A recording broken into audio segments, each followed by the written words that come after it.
Sampah haram, istilah yang digunakan bagi sampah-sampah yang dibuang di tempat yang tidak sepatutnya.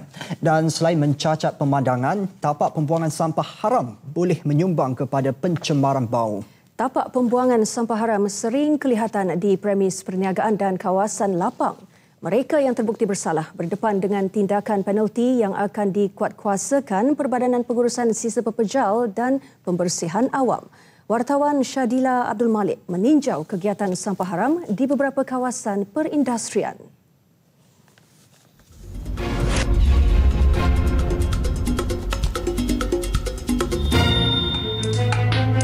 Tanpa rasa bersalah dan memikirkan risiko yang mungkin berlaku, sampah haram dilonggokkan di beberapa tempat.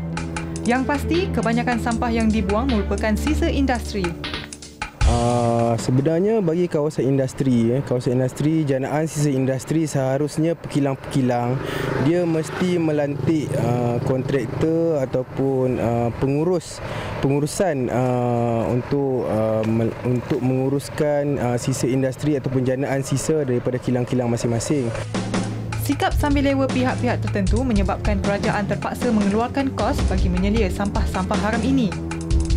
Kita terpaksa menghabiskan wang yang tak sepatutnya kita gunakan, maksud saya yang tak sepatutnya dibersihkan. Tetapi untuk membersihkan kawasan Kuala Lumpur, kita terpaksa melakukan pembersihan di kawasan-kawasan seperti ini.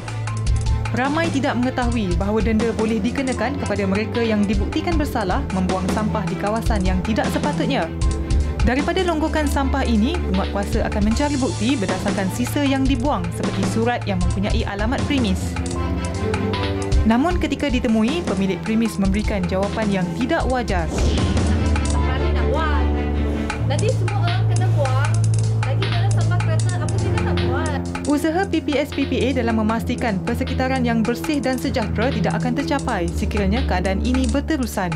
Kawasan ini bukan tapak pelupusan sampah, tetapi longgokan sampah haram di belakang ini adalah sikap tidak bertanggungjawab sesetengah pihak.